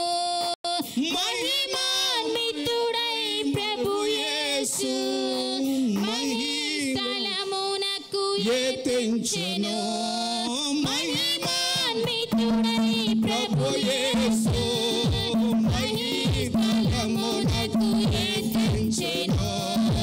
నేడు రేపు నా ప్రియుడేసు మేఘాల మీద ఎత్తించెను. నేడు రేపు నా ప్రియుడేసు మేఘాల మీద ఎత్తించెను. హల్లెలూయా. నేడో రేపో మన ప్రియుడు రాబోతున్నాడని ఇప్పుడున్న నూతన నిబంధన సంఘము సిద్ధపాటు కలిగి జీవించుదుగాక. నిజంగా ఆయన పునరుత్థానుడై ఉన్నాడని నమ్మితే నీవు నేను ప్రభు రాకడ కొరకు సిద్ధపాటు కలిగి ఉంటాం. ఎప్పుడు అనుకోవాలంట? నేడో రేపు వస్తాడు, మేఘాల మీదకి వస్తాడు, మనల్ని కొనిపోబోతున్నాడు. మనం సిద్ధపాటు కలిగి ఉండాలనేది ఒక ఆత్మీయమైన సందేశాన్ని మన జీవితాల ద్వారా ఇతరులకు ఇచ్చుదుంగాక. నిరీక్షణ లేని, చెప్పాలి, నిరీక్షణ లేని ఇతరుల వలె దుఃఖపడు. నిజంగా ఈరోజున మీకు ఒక సంఘటన చూపించాలని నాకు ఒక ఆశ ఉంది. నిజంగా యేసు ప్రభు నమ్మి, నిజంగా యేసు ప్రభు రక్తము ద్వారా నా పాపాలు కడగబడతాయని, నా దోషాలు క్షమించబడతాయని, నేను మారు మనసు పొంది రక్షణ పొంది నేను బాప్తీసం తీసుకొని ప్రభు వచ్చే టైంలో నేను నిలిచి ఉంటే ఆయనతో ఎత్తబడతాను. ఒకవేళ చనిపోతే సమాధిలో ఉన్నవారు తిరిగి లేపబడతారనే వాక్యాన్ని నమ్మి ఆరాధనకు వస్తున్న నీవు, నేను, మనము దేవుని రాకడను ఆర్భాటముతో మన జీవితాన్ని కొనసాగించకపోతే నిరీక్షణ లేని ఇతరులు. కానీ అసలు నిరీక్షణ లేని ఒక దేశస్తుల్ని వాళ్ళకి ఏం నిరీక్షణ ఉందో చూడాలి మనం. మీ అందరికీ తెలుసు, చదువుకున్న వాళ్ళు, ఐగుప్తుల్లో ప్రాముఖ్యమైనది ఏముంటే చెప్పండి? మాంసమా? ఏంటే పిరమిడ్స్. అంటే పిరమిడ్స్ అంటే సమాధులు కదా.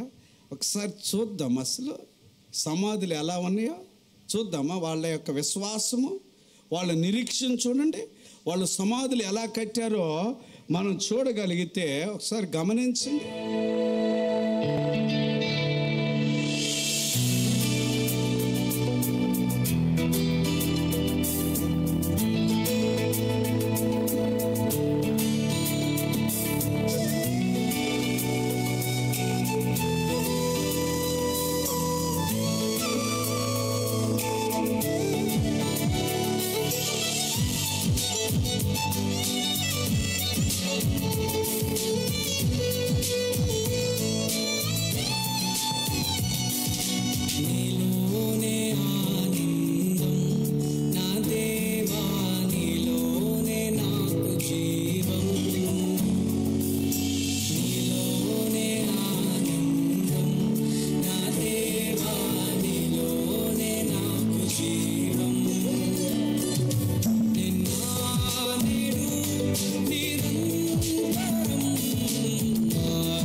హల్లెలూయా.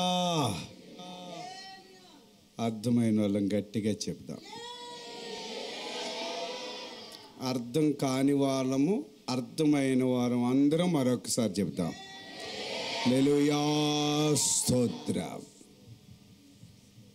చదువుకున్న దినాల్లో పిరమిడ్స్ అని ఈజిప్టియన్స్కి వాళ్ళ సమాధులు అవి. ఎనోషన్ దేవుడు ఇందుకొరకే, ఈ రోజు కొరకే పంపించిండేమో. లేకపోతే ఏఐ టెక్నాలజీలో ఎనోషన్ ఫోటో పెట్టారని అందరూ మీరు. ఆయన స్వయాన వెళ్ళి ఆ ప్రాంతాలను దర్శించి వచ్చాడు. అవన్నీ కూడా బంగారంతోనే ఉన్నాయి లోపల. ఏంటి వాళ్ళ యొక్క విశ్వాసం? మరలా వీళ్ళు తిరుగులేస్తారు, అందుకోసం అంత శుభ్రంగా ఉంచారు. మన తల్లిదండ్రుల సమాధులకు అసలు ఊరు వెళ్ళినప్పుడు వెళ్ళము. వాళ్ళు చూడండి ఎట్లా కట్టుకున్నారు.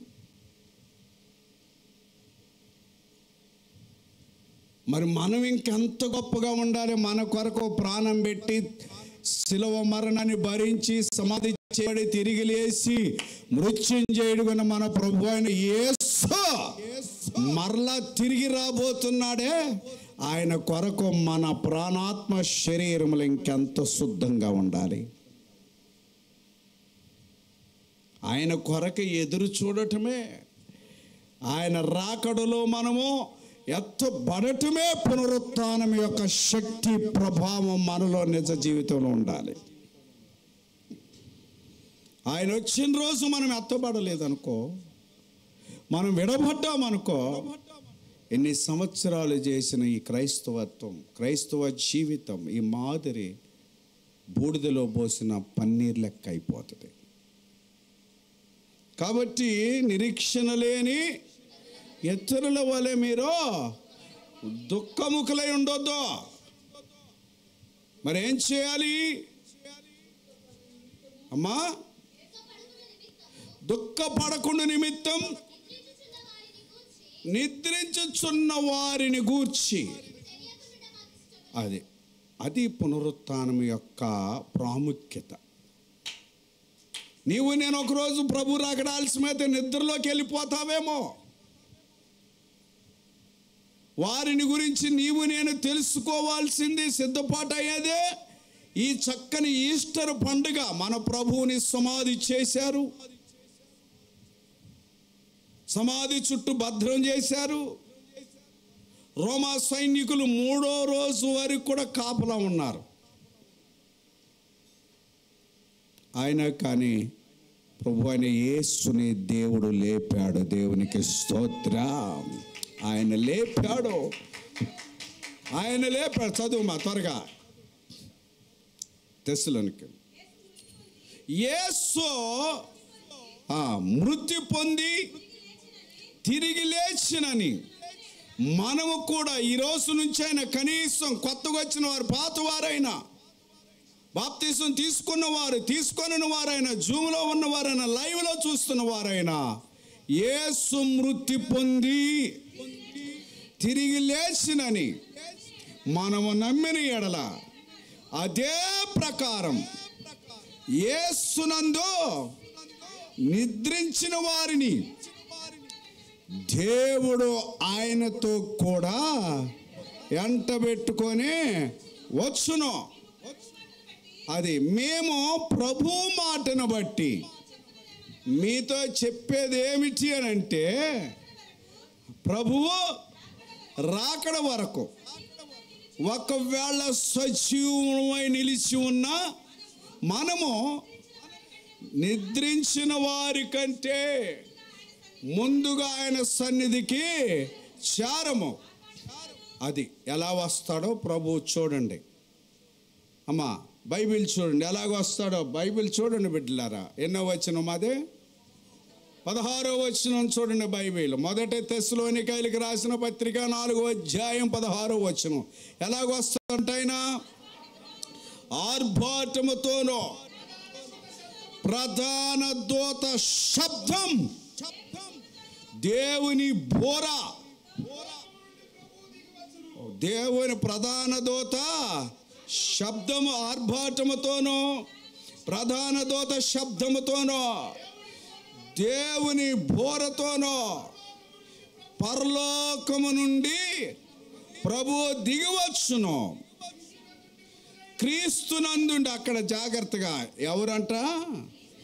క్రీస్తునందుండి చనిపోయిన వారికి మాత్రమే లేపబడతారు. ప్రభువునందు విశ్వాసం ఉంచి ప్రభు రక్తములో వారి పాప శాపాలు కడగబడి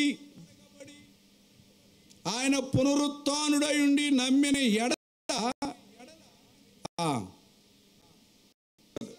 క్రీస్తునందుండి మృతులైన వారు మొదట లేస్తారో, ఆ మీదట సజీవులమై నిలిచి ఉండే మనం వారితో కూడా ఏకముగా ప్రభువుని ఎదుర్కొనుటకు ఆకాశమండలమునకు మేఘమండలం మీదకే. మీకు ఒక గొప్ప అద్భుతం చెప్పనా? ఒక అద్భుతం చెప్పనా? మన ఈ మధ్య కాలంలో సునీత విలియమ్స్ స్పేస్లోకి వెళ్ళింది. ఎన్ని నెలలు? 8 నుంచి 9 లోపల వెళ్ళింది, ఉన్నది అక్కడే. ఇంకొక ఆయన కూడా ఉన్నాడు కదా, మన దేశం కాదు ఆయన, మనకెందుకు కదా, ఏదమ్మా డార్వినా? ఎవరు వీళ్ళు చెప్తున్నారు, వీళ్ళు కొద్దిగా తెలివి ఉంది. ఎవరమ్మా? ఇద్దరు వెళ్ళారు. వాళ్ళకి పంపించటానికి, వాళ్ళని తీసుకురావటానికి కొన్ని కోట్లయినాయి, కోట్ల రూపాయలు. తర్వాత వాళ్ళు ఆ 8 నెలలు తిన్న తిండి మనం తిన్నది కాదు, తాగిన నీరు ఇంక ఇప్పుడు చెప్పొద్దులేండి, మళ్ళీ ఎవరు అది తినలేము మనం. నీరు వాళ్ళకు వాళ్ళే ఫిల్టర్ చేసుకుని తినాలి, స్థానాలు లేవు. కానీ కేవలం యేసుక్రీస్తు నమ్ముకుంటే శాసమ్మ, ఇన్ని కోట్ల అవసరం లేదు నీకు. స్పేస్లోకి వెళ్ళాలి, మేఘమండలం మీదకి వెళ్ళాలని అంటే ఏ కోటి నీకు అవసరం లేదు, నాకు అవసరం లేదు. కొంతమంది అనుకున్నారు నేను కూడా పోతే బాగుంటుంది, ఇక మనం పోలేం కానీ మా పిల్లలన్నా పంపిద్దాం భవిష్యత్తు అనుకున్నాం. అక్కడ పంపిస్తే కిందకు వచ్చినాక నడవలేకపోయారంట వాళ్ళు. ఉందా? వాళ్ళే ఇప్పుడు అంత బాగున్నారు, వచ్చినప్పుడు చూడాలా, అక్కడ ఉన్నప్పుడు చూడాలి వాళ్ళని.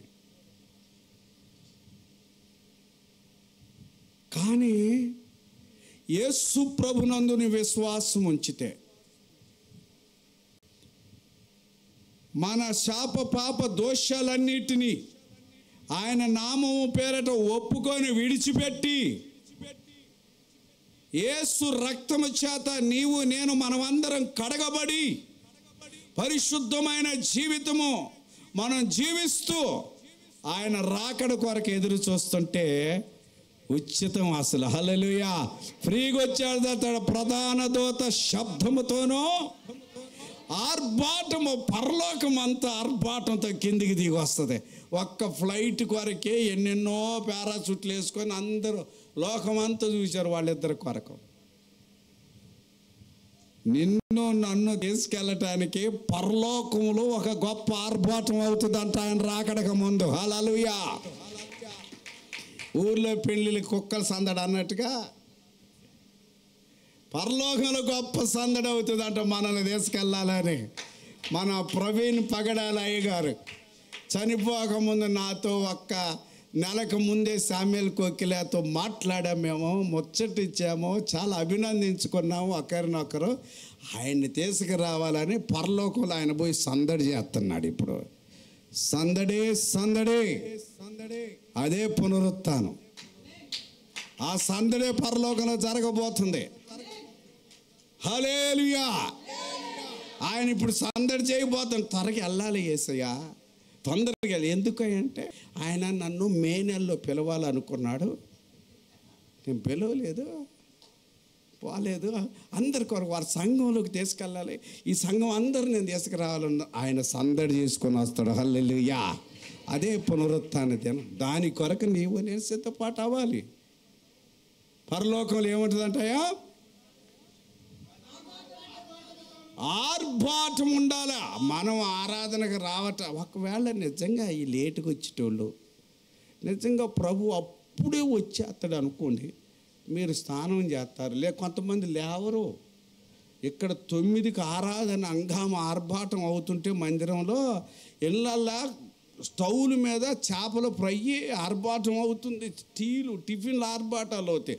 ఒక దేవుడు వస్తాడు, ఆగు ప్రభు టీ దాకా వస్తానంటే ఆగుతాడా? నీ పునరుత్థాన దినం యొక్క ఆర్భాటాన్ని నువ్వు గమనించాలి. ఆర్భాటం, నేను బట్టలు వేసుకోలేదు, ఆగమంటే ఆగడైనా. అదే పునరుత్థానం. ఆర్భాటముతోనో మళ్ళీ ప్రధాన దూతలు ఉన్నాయి అక్కడ వచ్చేటప్పటికి కూడా. అదొక శబ్దం చేస్తుంది. శబ్దం పరలోకమంతా గాన ప్రతిగానాలతో ఒబ్బబ్బబ్బబ్బ కిక్కిరిసిపోతుంది. దూతల శబ్దాలు దేవుని బూ అని ఊసేస్తుంది బోర. అంతే, రెప్ప పాటులో లేచిపోవాలి. ఆగు ప్రభు, నేను చేపల ఫ్రై వండుకొని వచ్చిన తిన్నాక వస్తున్నానంటే ఆయన నైచాలితే అక్కడ ఏముండదు, ఒక బోర ఊదేస్తారు. తూర్పున మెరుపు మెరిసే పడవరానికి అట్లా వెళ్ళిపోయి తక్కువ అయిపోతుంది. సంఘం అలాగే వెళ్ళిపోవాలి. నువ్వు ఆగమంటే ఆగదు. ఫాస్ట్ గా నేను వచ్చిన దాకా ఇంకా పాటలు కొనసాగించడం ముగించారని ఎల్లంబండోళ్ళు అనకూడదు. అమృతవల్లి ఎట్లే వెళ్ళిపాటు రెప్ప పాటలో సంఘం ఎంతమంది అంటే ఇంత కాదు, కోట్ల జనం వెళ్ళిపోతుంది పరలోకానికి. కాబట్టి నువ్వు ఆలస్యం చేయదు. ఏదో పునరుత్థాన శక్తి ఈస్టర్ అని కొంతమంది కొత్త బట్టలు, పాత బట్టలు, ఉన్న బట్టలు, లేని బట్టలు ఇస్త్రీ చేసుకొని గమ్ముగమ్మును వచ్చేసారు ఇంట్లోకి, చర్చిలోకి. అది కాదు నీకు ముఖ్యం. రెప్ప పాటులో లేవాల ప్రభు ఎలా లేచాడో దేవునికి స్తోత్ర. ప్రధాన దూత శబ్దముతో, దేవుని బోరతోను పరలోకము నుండి ప్రభువే దిగి వస్తాడు. ఇప్పుడు చచ్చిపోతే ఎవరు రాడు మనకు సరిగా. క్రీస్తు నన్ను చచ్చిపోతే ఆయన అంతమందిని తీసుకొని వస్తాడు. కొంతమంది ఒకళ్ళిద్దరు తల్లి బిడ్డలు మాట్లాడుకోవటం నాకు తెలిసింది. ఇప్పుడే నా మాట అనట్లేదు నువ్వు, నేను చస్తే ఏడుతువా అన్నదంట. తల్లి అడిగి కూతురు చెప్పిందంట, నువ్వు చస్తే అసలు ఏడవను మమ్మీ అంట. ఎందుకు ఏడవు అంటే, నువ్వు దేవుని రాజ్యానికి వెళ్తావుగా మమ్మీ, సైతాన్ రాజ్యానికి వెళ్ళవు కదా, నేను కూడా ఆడికే వస్తా కదని నేను ఏడవనేను అన్నదంట. ప్రధాన దూత శబ్దముతో, దేవుని బోరతోనో పరలోకము నుండి దిగివచ్చునో. క్రీస్తునందుండి మృతులైన వారు మొదట లేతురో,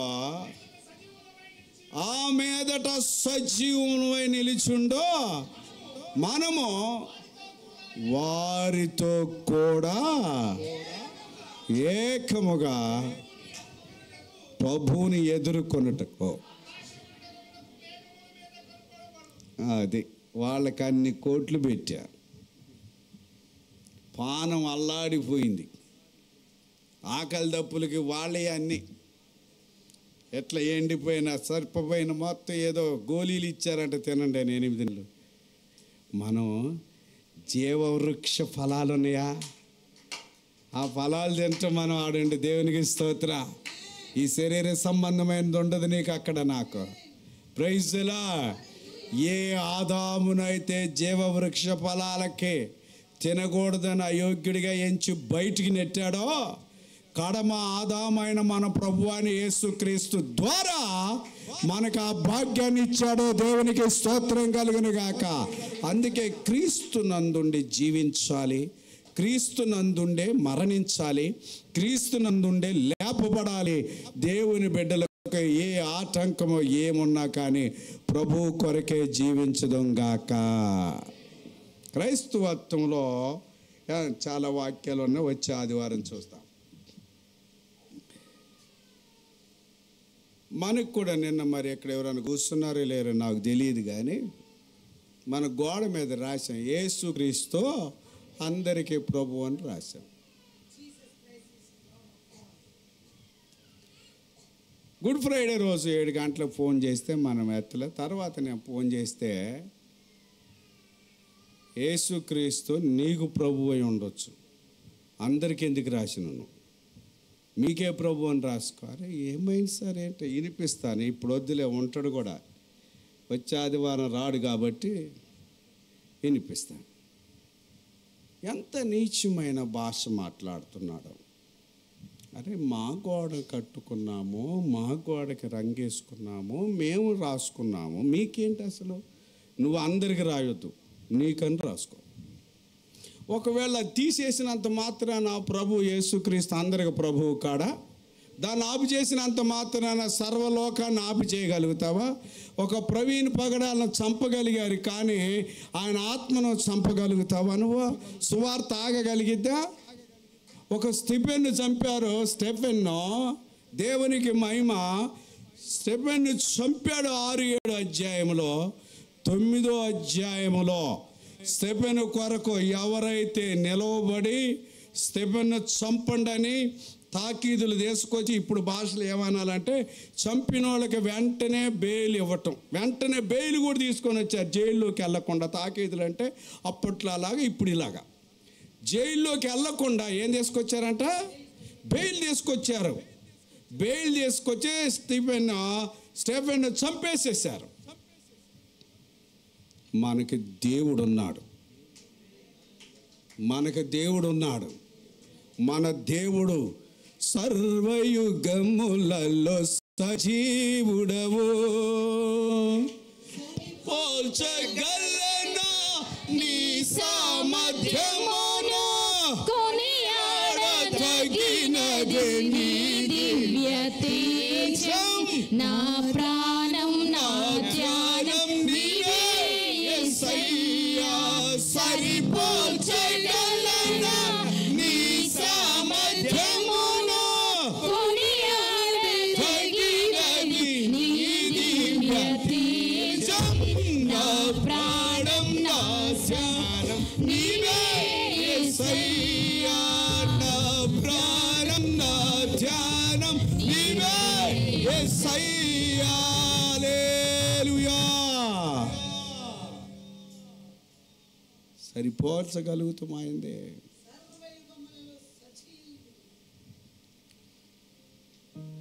ఒక స్టెఫెన్ను చంపగలిగితే 100 అంతల బలము కలిగిన వ్యక్తిని, స్టెఫెను కంటే 100 రెట్లు శక్తి సామర్థ్యము కలిగి ఎవరైతే ఆయన మృతికి, స్టీఫెన్ గారి యొక్క మృతికి నిలవబడి ముందుండో వెనకుండో తాకీదులు పుచ్చుకొని రాళ్లతో కొట్టండి, రాళ్లతో రువి చంపండి, అధికారిగా నిలవబడి అధికారముతో ఏం తీసుకొచ్చారు? బేల్ తీసుకొచ్చి నిలబడ్డాడే సౌలు. చంపండిరా, వాడు నాలుగు కోయండిరా, వాడు పెదాలు కోయండిరా, వాడు కళ్ళు తీసేయండిరా. తీసేసినోడు లెక్కలేడాడా? రాళ్ళు వేసినోడు ఒక్కడ రక్షణ పొందలే, ఇసిరేసినోడు రక్షణ పొందలే. తాకీదులు తీసుకొచ్చి బెయిల్ తీసుకొచ్చిండా, కొట్టడానికి సమ్మతించి నిలబడ్డా. ఏంట్రా రాళ్ళు ఏంట్రా అన్నారా? ఆడిని ప్రభువును పట్టుకున్నాడు. దేవునికి స్తోత్రం. ఒక స్టెఫెన్ను చంపగలిగావు, కానీ నా తండ్రికి మహిమ 1000 మంది స్టెఫెన్ల కంటే పరిచర్య చేయగలిగిన సౌలును పౌలుగా మార్చుకున్నాడు. ఇంకా స్టెఫెను సమాధి కార్యక్రమం కూడా ముగించలేదు. చచ్చిపోయింది అనుకొని బెయిల్ ఎవరికన్నా వస్తే ఆ బెయిల్ సర్టిఫికెట్లు ఇచ్చేసి, ఇక నాకు ఎదురు లేదు, నాకు తిరుగు లేదు, నాకు ఏమి లేదు అనుకొని వెళ్తా ఉన్నాడు గాడిదల మీద, గుర్రాల మీద. సౌలు తీబాకండి. అపోస్తల కార్యం 6, 7, 8, 9 అధ్యాయాల్లో ఉంటుంది ఈ మాటలన్నీ. వెళ్తూ ఉన్నాడు. Praise the Lord. 9వ అధ్యాయంలోకి దమస్కు పట్టణం దగ్గరికి వెళ్ళాడు. కొడితే రాజేష్ గారు ఉన్నారా? ఒప్పరు వాళ్ళకే లాఠీమే ఆవాజ్ నైరైతా. ఆయన కొడితే, పైవాడు కొడితే శబ్దం రాదు, మనం కొడితే శబ్దం వస్తుంది, మనం కొడితే రక్తం వస్తుంది. దేవుడు కొడితే ఏది రాదు, రక్షణ పొందుకుంటాడు. హల్లెలూయా. మీకు తెలిసిన పేర్లు బాగా వచ్చినాయి ఈ మధ్య. ఏమో చిన్నజీరి స్వామి గారు దేవుడు రక్షణ పొంది మఠం అంతా ఏసే మఠంగా మారుస్తాడేమో, ఎవరికి తెలుసు? అది ప్రభువుకి అసాధ్యమైంది ఏముంది? ఇంకెంతోమంది పేర్లు వచ్చినాయి టీవీలల్లా, వాళ్ళు మారు మనసు పొందుతారేమో. ఒక్క స్టెఫెన్ను వాళ్ళు చంపగలిగితే 100 మంది స్టెఫెన్ లాంటి పౌలుల్ని దేవుడు రక్షించాడు. అది పునరుత్థానానికి ఉన్న బలం. ఈ రోజున యేసు ప్రభుని చంపగలిగారు 2000 మొదటి శతాబ్దంలో. ఒక్క యేసునే చంపారు కదా, ఒక్క యేసు ప్రభునే చంపారు కదా. లక్షల కోట్ల 300 కోట్ల జనం క్రీస్తుని వెంబడించేవారుగా దేవుడు చేశాడు. దరిదాపుగా ఎంతమందిని చంపితే? ఒక్క యేసును చంపితే. లోకానికి తెలియట్లే క్రైస్తవులను ఎంత హింసిస్తే, సేవకుల్ని ఎంతమందిని చంపితే అన్ని వందల వేల రెట్లను ప్రభు వాడుకోబోతున్నాడు. దేవునికి స్తోత్రం కలుగనగా. ప్రభు వాడుకుంటాడు, ప్రభు లేవనెత్తుతాడు. ఒక్క ప్రవీణ్ పగడాల గారు చనిపోతే లక్షల ఆత్మలో ప్రవీణ్ పగడాల గారి యొక్క బోధన విధానాన్ని అనుసరిస్తున్నారు. దేవునికి మహిమ కలుగునుగాక. కొంతమంది న్యూస్లో తలబొట్టుకుంటున్నారు, జోకులు ఇస్తారు కదా. అరే భయ్, ఈయన ఎవరికి తెలియదు కదా, మనం చంపి ప్రపంచానికి తెలియజేసినవేంద్రా. కాబట్టి క్రైస్తవులను చంపొద్దురనే ఒక వార్త నేను వింటున్నాను. నా దేవుడు మంచివాడు. ఈయన ఎవరో తెలియదు, ఎక్కడో ఉన్నోడు అనుకుంటే ప్రపంచం అంతా తిరుగుతున్న ఈయన. దేవునికి స్తోత్ర. ఒక వ్యక్తిని చంపితే భూలోకంలో మానవ జన్మకున్న ఐక్యత ఎవరికైనా ఉన్నదంటే, దేవుడు సృష్టించిన సృష్టిలో కాకులుకున్నాయి. ఫస్ట్ ఒక్క కాకి చస్తే ఎక్కడ లేని 100 కాకులు చాడే ఉంటాయి.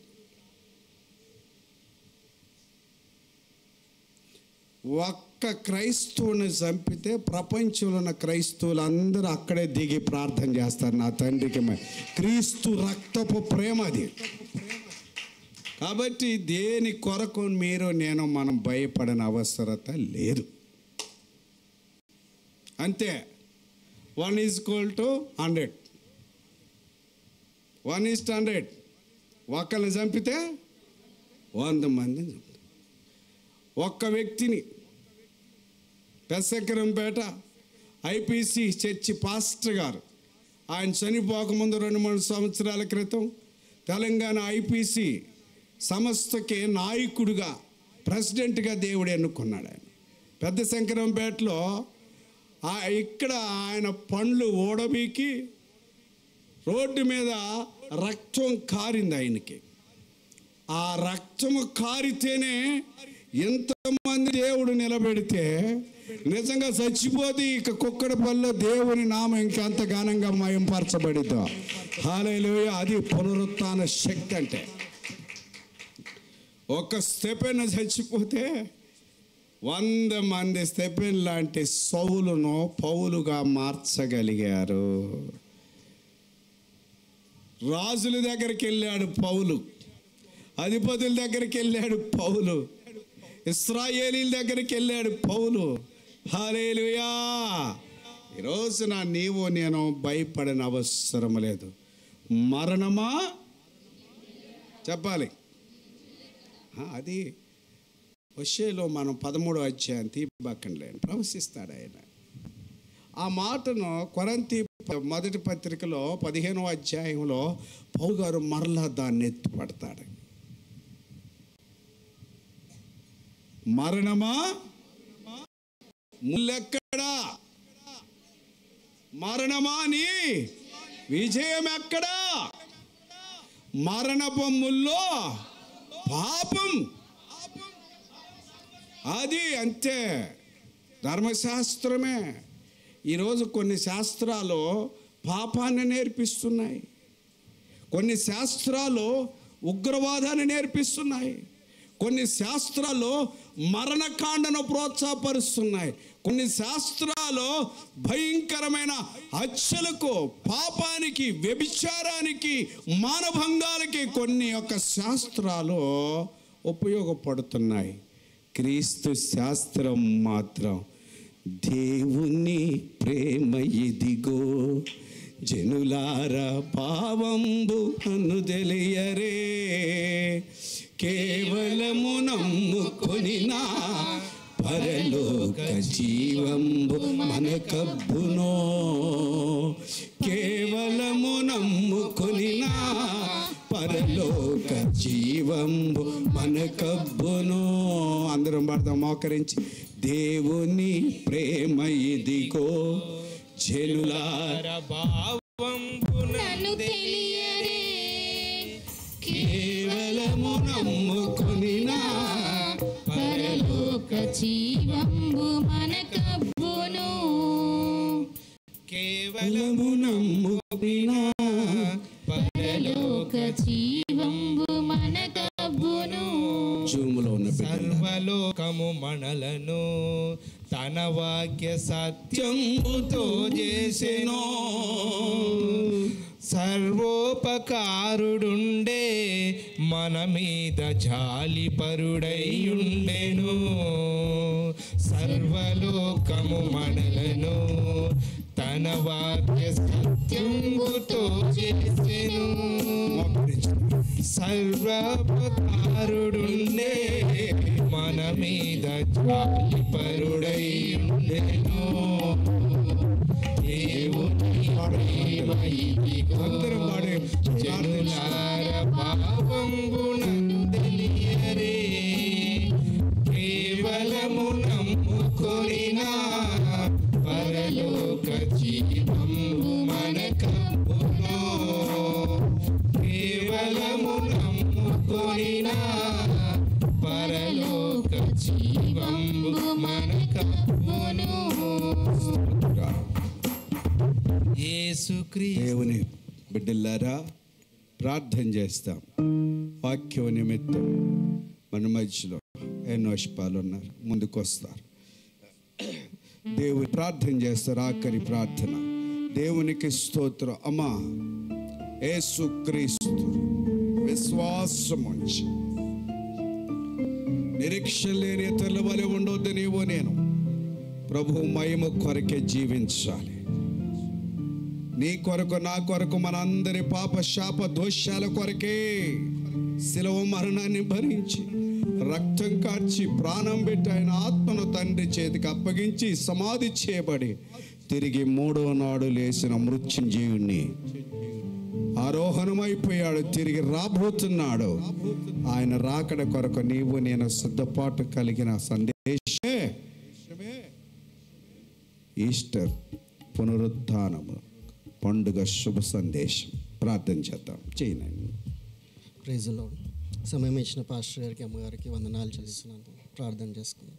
పరిశుద్ధుడా, ప్రేమగల తండ్రి, కృపాల రాజా, అందరూ కళ్ళు మూసుకోండి. నీకే వందనాలు స్తుతులు చెల్లిస్తున్నాను తండ్రి. ఇచ్చిన మంచి సమయాన్ని బట్టి వందనాలు చెల్లిస్తున్నాను ప్రభువా. ఎస్ఐ ఇంకా నువ్వు మమ్మల్ని సజీవ లెక్కలో ఉంచి కాచి కాపాడుతున్న గొప్ప దేవుడు, వందనాలు స్తుతులు చెల్లిస్తున్నాను తండ్రి. నీ మేలులు, నీ కృపలన్నిటిని బట్టి వందనాలు చెల్లిస్తున్నాం. మా ప్రతి ఒక్క పనిలో, ప్రయత్నంలో మీరే తోడుగా నడిపిస్తున్నందుకు వందనాలు చెల్లిస్తున్నాను. ఎస్ఐ మేము చేస్తున్న ప్రతి పనిలో మీరు తోడుగా ఉంచుతున్నందుకు వందనాలు చెల్లిస్తున్నాను తండ్రి. ఎస్ఐ ఉదయకాలపు ఆరాధనను బట్టి వందనాలు చెల్లిస్తూ పాటల ద్వారా మీరు మహిమ పొందుకున్నారు ప్రభువా. ఎస్ఐ ఆరాధనను బట్టి వందనాలు చెల్లిస్తున్నాను. నీ ఆత్మాభిషేకంతో ప్రతి ఒక్కరిని కూడా నింపి ఎస్ఐ వారిని స్వస్థపరిచినందుకు వందనాలు చెల్లిస్తున్నాను తండ్రి. వారి యొక్క బాధలు, వేదల నుంచి ఎస్ఐ మీరు విడుదల చేస్తున్నందుకు కూడా వందనాలు చెల్లిస్తున్నాను తండ్రి. చెప్పబడిన వాక్యం నిమిత్తం కూడా నీకు వందనాలు ప్రభువా. ఎస్ఐ తండ్రి, ఈ ఈస్టర్ శుభ పండుగ సందర్భంగా ఏసే నీ వందనాలు చెల్లిస్తున్నాను తండ్రి. ఏసే మా కోసం, మా పాపము కోసం ఏసే మీరు శిలువ పైన మరణించి మూడో నాడు లేచి ఏసే మాకు కూడా మాకు గొప్ప ఆధిక్యత ఏసే పరలోకము చేర్చుటకు మాకు మంచి ఆతిథ్యత దయచేసిన గొప్ప దేవుడు వందనాలు చెల్లిస్తున్నాను తండ్రి. ఎన్నో గొప్ప కార్యాలు చేసి మమ్మల్ని దీవిస్తున్న ఆశీర్వదిస్తున్న గొప్ప దేవుడు నీకే మహిమ ఘనత ప్రభావాలు చెల్లిస్తున్నాను తండ్రి. జరగబోయే ఏసే ప్రతి ఒక్క పనిలో మీరు తోడుగా ఉండండి తండ్రి. ఏసే పరిచర్యలో మీరు తోడుగా ఉండండి తండ్రి. ప్రతి ఒక్కరిని కూడా సంఘంలో అడుగుపెట్టిన ప్రతి ఒక్కరికి కూడా దీవించి ఆశీర్వదించండి. వారి బాధలు వేదలన్నిటి నుంచి తీర్చమని ప్రార్థిస్తున్నాను తండ్రి. నీకే మహిమ ఘనత ప్రభావాలు చెల్లిస్తూ ఈ ప్రార్థన జరిగిన యేసు పరిశుద్ధ నామమున ప్రార్థిస్తున్నాం తండ్రి. ఆమేన్. ఆమేన్.